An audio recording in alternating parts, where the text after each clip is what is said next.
ناظرین اکرام السلام علیکم۔ آپ دیکھ رہے ہیں پروگرام رمضان المبارک کی خصوصی ٹرانسمیشن شان ماہ رمضان۔ میں ہوں آپ کا میزبان حافظ محمد ظہیر احمد۔ ناظرین اکرام، آج رمضان المبارک کا 29واں روزہ ہے اور رمضان المبارک کا جو مہینہ ہے رحمتوں والا، برکتوں والا، عظمتوں والا، یہ ہم سے جدا ہو رہا ہے۔ یہ ہمارے پاس ایک دن کا یا آج کا مہمان رہ گیا ہے اور اللہ تعالیٰ کا ہم شکر ادا کرتے ہیں کہ جس نے ہمیں یہ توفیق بخشی یا جس نے ہماری زندگی میں یہ ماہ رمضان المبارک کا مہینہ نصیب فرمایا۔ ناظرین کرام، رمضان المبارک کا جو مہینہ ہے یہ جانے کا دکھ بھی ہے، کیونکہ جو مومنین ہیں، جو مسلمان ہیں، وہ جن کو عبادات کا جو ثواب ہے وہ زیادہ سے زیادہ حاصل ہوتا ہے۔ یہ دن بہت قیمتی ہوتے ہیں، لیکن اس کے باوجود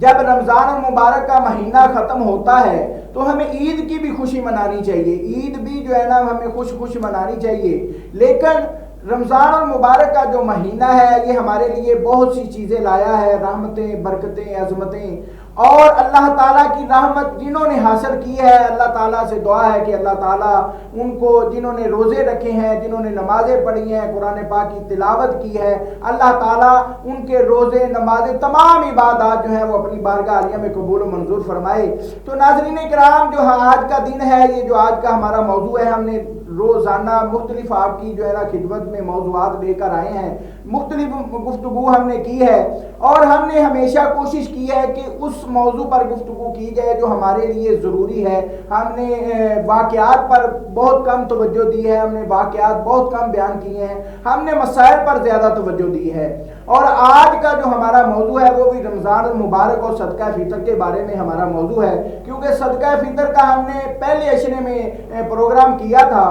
لیکن وہ پروگرام کرنے کا مقصد یہ تھا کہ جو لوگ پہلے صدقہ فطر دینا چاہتے ہیں تاکہ وہ مسائل کے مطابق وہ صدقہ فطر ادا کر سکیں، کیونکہ پہلے بھی دینا جو ہے نا وہ جائز ہے، دے سکتے ہیں۔ لیکن آج کا جو صدقہ فطر کے بارے میں گفتگو کرنے کا ہمارا جو مقصد ہے وہ صرف اور صرف اس لیے ہے کیونکہ عید نماز سے پہلے صدقہ فطر ادا کرنا واجب ہے، اور ناظرین کے لیے دوبارہ صدقہ فطر کا موضوع اس لیے ہم نے ڈیسائیڈ کیا ہے کہ جو ناظرین نہیں سماعت فرما سکے یا جن کو نہیں پتہ ہے ان کو بھی پتہ چل جائے کہ صدقہ فطر دینا ضروری کتنا ہے اور کتنا دینا ہے اور اس کی اہمیت کیا ہے۔ اس موضوع پر گفتگو کرنے کے لیے ہمارے ساتھ جو شخصیت موجود ہیں یہ آپ کی جانی پہچانی شخصیت ہے، پہلے بھی یہ ہمارے پروگرام میں تشریف لا چکے ہیں، یہ مذہبی اسکالر بھی ہیں اور یہ بڑے اچھے انداز میں یہ گفتگو کرتے ہیں، اور ان کا جو گفتگو کرنے کا انداز ہے وہ بہت ہی نرالا ہے، اور میں بذات خود ان کا فین ہوں، ان کو میں پسند کرتا ہوں کہ یہ بڑے اچھے انداز میں نوجوان نسل ہے اور یہ دین کا جھنڈا لے کر نکلے ہیں، اور دین کی یہ جو ہے نا خدمت کرنے کے لیے انہوں نے اپنا تمام تر جو وقت ہے وہ دین کی خدمت کے لیے جو ہے نا وہ وقف کیا ہوا ہے۔ اور میری مراد جناب حضرت علامہ مولانا حافظ زمان صادق ایڈوکیٹ صاحب، بہت شکریہ۔ اور یہ الحمدللہ یہ انہوں نے دین کے ساتھ ساتھ دنیا کی تعلیم بھی حاصل کی ہے، یہ ماشاءاللہ لا بھی وکیل بھی ہیں اور یہ جو ہے نا عدالتوں میں بھی جو ہے نا یہ اپنا کام سر انجام دیتے ہیں اور اچھے انداز سے دیتے ہیں۔ بہت شکریہ اب صاحب، آپ ہمارے پروگرام میں دوسری دفعہ تشریف لائے۔ اب سب آج کا جو ہمارا موضوع ہے، یعنی کہ جس طرح ہم نے مختلف موضوعات پر پہلے بھی گفتگو کی ہے، میرا سب سے پہلا جو سوال میرے دل کا سوال ہے وہ یہ ہے کہ عید الفطر جب آتی ہے تو ہمارے گھروں میں اکثر جو ہے نا عورتیں صفائیاں کرتی ہیں، پینٹ شینٹ ہوتے ہیں، یعنی کہ طرح طرح کی جو ہے نا گھر کو چمکانے کی جو ہے نا کوشش کی جاتی ہے۔ یہ ایک تہوار ہے، ہمیں خوشی منانی بھی چاہیے، حقیقت بات ہے، لیکن اس کے برعکس ہم اپنے دل کو، اپنے ایمان کو کیسے چمکا سکتے ہیں، اپنے ایمان کی کیسے، دل کی کیسے صفائی کر سکتے ہیں جو گناہوں میں گھیرا ہوا ہے، لیکن اس کی اگر صفائی ہم کرنا چاہتے ہیں جس طرح ہم گھر کی صفائی کرتے ہیں، اس کا کیا طریقہ کار ہے، ہم کس طرح صفائی کر سکتے ہیں؟ اعوذ باللہ من الشیطان الرجیم، بسم اللہ الرحمن الرحیم، اللہم صلی علی سیدنا و مولانا محمد و علی آل سیدنا و مولانا محمد و بارک وسلم وصلی علیہ۔ سب سے پہلے حافظ صاحب آپ کا شکریہ، مہربانی کہ آپ نے ایک دفعہ پھر رمضان المبارک کے ان حسین لمحات میں یاد خدا کا موقع دیا۔ آواز سٹی 49 نیوز کی پوری ٹیم کو اور تمام جتنے بھی اس قافلے میں آپ کے ساتھی شریک ہیں تمام کو میں مبارکباد پیش کرتا ہوں اور ان کے لیے دعا گو بھی ہوں کہ اللہ رب العزت اس مشن میں آپ کو قدم قدم پہ اپنی رحمتوں کے سائے میں اللہ جگہ دیں۔ آج چونکہ 29 رمضان المبارک ہے، رمضان المبارک کے آخری لمحات ہیں، اور کل یا عید الفطر ہوگی اور یا ہم 30واں روزہ رکھیں گے۔ ہاں جی، یہ تو اللہ رب العزت کا ایک نظام ہے، نظام کائنات، اور یہ بھی دیکھیں کیا ایک خوبصورت حسین پہلو ہے کہ ہم رمضان المبارک کے 29ویں روزے کے اختتام کے اوپر چاند کا انتظار کر رہے ہوتے ہیں،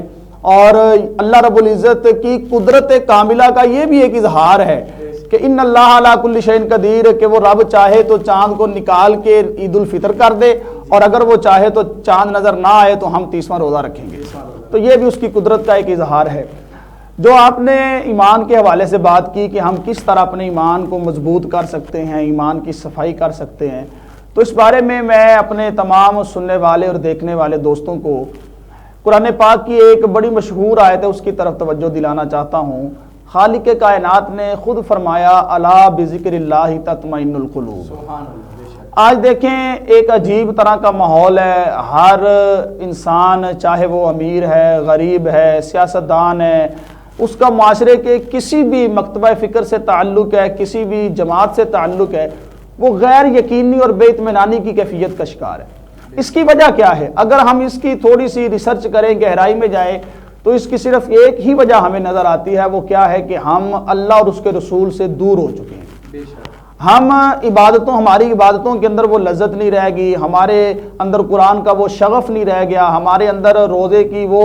عظمت اور وہ جو روزے کا اصل مقصد ہے ہم اس سے دور ہو چکے ہیں۔ یہی وجہ ہے کہ ہم عبادت کرتے ہیں مگر عبادت میں ہمارا دل نہیں لگتا۔ اور بلکہ حضور کے حدیث پاک کا یہاں ایک مفہوم بھی میں عرض کرتا ہوں کہ میرے کریم آقا تاجدار کائنات صلی اللہ علیہ وآلہ وسلم کا ارشاد ہے کہ جب کوئی بندہ گناہ کرتا ہے تو اس گناہ کی وجہ سے اس کے دل پہ ایک کالے رنگ کا دبا لگ جاتا ہے، اور جب وہ گناہ کرتا رہتا ہے تو وہ گناہ کا کالا ایک دبا لگ کے اس کا دل جو ہے نا وہ گناہوں سے سیاہ ہو جاتا ہے، اور پھر اس قدر سیاہ ہو جاتا ہے کہ اسے نیکی اور بدی کی تمیز نہیں رہتی، اسے یہ پتہ نہیں چلتا، وہ گناہ بھی اس طرح کر رہا ہوتا ہے کہ جیسے وہ اس کو بھی ثواب کا کام سمجھ کے کر رہا ہوتا ہے۔ اب اللہ رب العزت نے فرمایا الا بذکر اللہ تطمئن القلوب، کہ دنیا والو اگر تم چاہتے ہو کہ تمہارے دلوں میں اطمینان آئے، تمہارے ایمان میں پاکیزگی آئے، تمہاری روح کو بالیدگی ملے، تو تم کیا کرو؟ میرے ذکر کے ساتھ جڑ جاؤ۔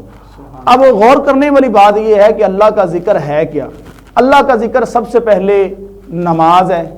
اور اس کے بعد قرآن ہے۔ بے شک جب ہم نماز پڑھیں گے، نماز میں اپنے دل کو لگائیں گے، تو پھر ہمارا جو ایمان ہے وہ تازہ بھی ہوگا۔ اور پھر یہاں ایک میں مثال دے کے بات عرض کرتا ہوں کہ جس طرح ہمارا ایک جسم ہے، جب ہمارا جسم اس کو کوئی بیماری لگتی ہے، ہمیں کسی طرح کا کوئی خدا نہ خواستہ کسی کو کوئی بیماری لگتی ہے، تو وہ کسی معالج کے پاس جاتا ہے، کسی ڈاکٹر کے پاس جاتا ہے۔ اگر اس کو آنکھ کا مسئلہ ہے تو آنکھ کے اسپیشلسٹ کے پاس جائے گا، اگر دل کا مسئلہ ہے تو دل کے جو ہے نا ماہر ڈاکٹر کے پاس جائے گا، اسی طرح جو بھی اس کو مسئلہ ہوگا وہ اس کے اسپیشلسٹ کے پاس جائے گا۔ لیکن یہاں ایک مسئلہ یہ ہو گیا ہے کہ ہم نے سارا زور جو ہے نا وہ اپنے جسم پہ دے دیا ہے، ہم اپنی روح کو بھول چکے ہیں، جو اصل حقیقت ہے ہماری اصل حقیقت ہے۔ اب ہماری روح بیمار اس قدر ہو چکی ہے کہ ہم جو ہے نا وہ بلکہ بعض احباب تو جو ہے نا وہ لا علاج ہو چکے ہیں۔ لیکن پھر بھی لا تقنطوا من رحمت اللہ کے تحت میں یہ کہنا چاہتا ہوں کہ اللہ کی رحمت سے نا امید نہیں ہونا چاہیے۔ انسان جب نیکی کے راستے پہ اپنے آپ کو ڈالتا ہے تو پھر اللہ اس کی مدد بھی فرماتا ہے۔ تو ہمیں اپنی روح کی غذا کے لیے، اپنی روح کی درستگی کے لیے، اپنی روح کی بیماریوں کو ٹھیک کرنے کے لیے کسی روحانی معالج کے پاس جانا ہوگا۔ جب ہم اس کے پاس جائیں گے تو وہ ہماری روح کی جو بیماریاں ہیں اس کو اللہ کے ذکر سے ہمارے دل کو دھو کے صاف کرے گا، اور ہمارے ایمان کے اندر پھر وہی تازگی آ جائے گی، وہ پاکیزگی آ جائے گی، جو کہ اصل ایک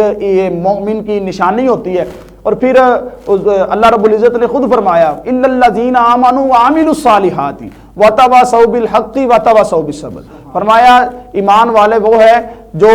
اللہ کے ہاں مومن وہ ہے جس کا ایمان سلامت ہو، جو نیک اعمال کرے، جو حق پہ قائم رہے اور جو صبر کرے۔ یہ ساری صفات جب ہمارے اندر پیدا ہوں گی تو ہمارے ایمان کے اندر وہ تازگی بھی آ جائے گی، اور جو ہمارا دل گناہوں سے اٹا ہوا ہے وہ بھی انشاءاللہ اللہ رب العزت کے حکم سے اور اللہ کی رحمت سے اور حضور کے فضل و کرم سے اس کے اوپر سے وہ تمام میل کچیل بھی اتر جائے گی۔ اور پھر حضور تاجدار کائنات کی ایک اور حدیث پاک یہاں میں عرض کروں کہ اللہ کا ذکر، نماز، قرآن اور تلاوت کس طرح انسان کے اندر تبدیلی پیدا کرتی ہے کہ حضور تاجدار کائنات نے صحابہ کو ایک مثال دے کے بات سمجھائی، اور مثال دے کے بات سمجھانا خود پروردگار عالم کی بھی سنت ہے۔ اللہ قرآن میں بار بار مثالیں دے کے بات کرتا ہے، آسانی سے آ جاتی ہے۔ اب حضور مثال دے رہے ہیں، حضور فرما رہے ہیں کہ صحابہ اگر کسی کے گھر کے سامنے سے ایک نہر گزر رہی ہو اور وہ اس میں دن میں 5 مرتبہ نہائے تو کیا اس کے جسم پہ کوئی میل کچیل باقی رہ جائے گی؟ صحابہ عرض کرتے آقا اس کے جسم پہ تو کوئی میل کچیل باقی نہیں رہے گی۔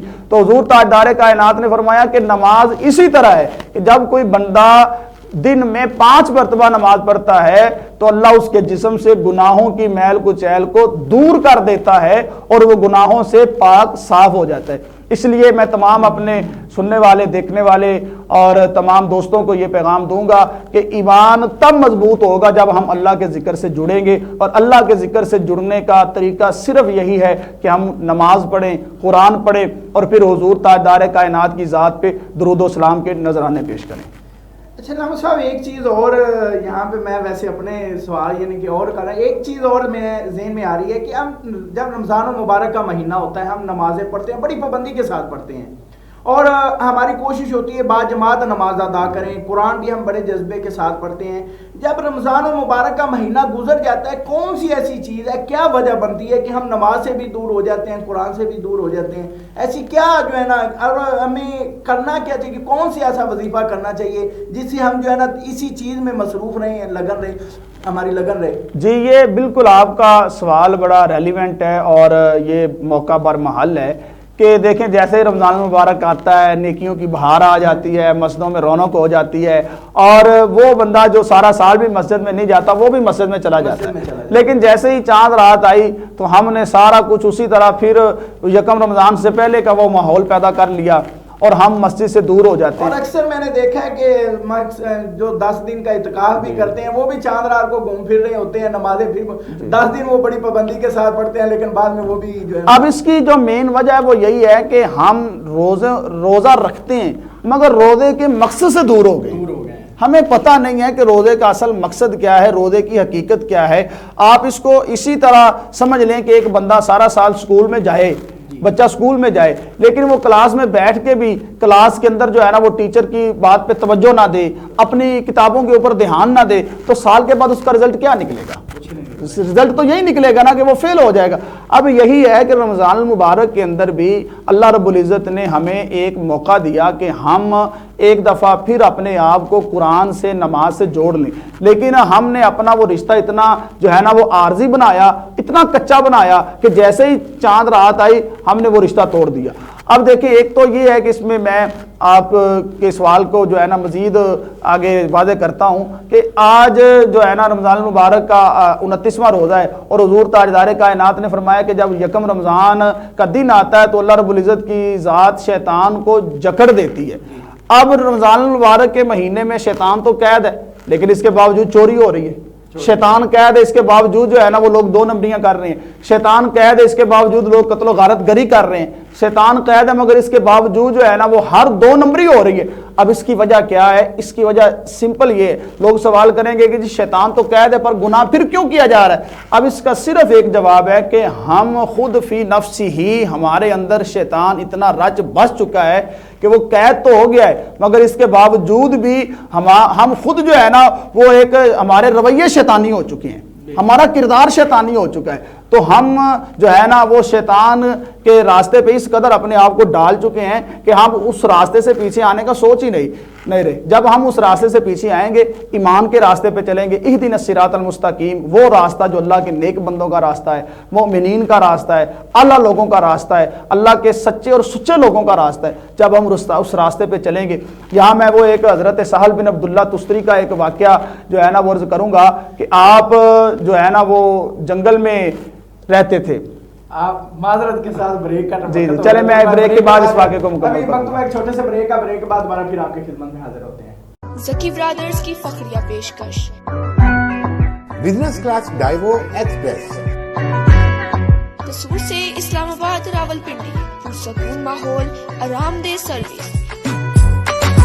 تیز ترین اور محفوظ ترین سروس، کشادہ سیٹ، ہر اور سیٹ کے سامنے ٹی وی ڈی کی سہولت، دوران سفر وائی فائی انٹرنیٹ کی سہولت۔ اپنی پسند کی تلاوت قرآن، نعت شریف سنیے، اپنی پسند کا ڈرامہ یا مووی دیکھیں۔ اور لطف سفر ذکی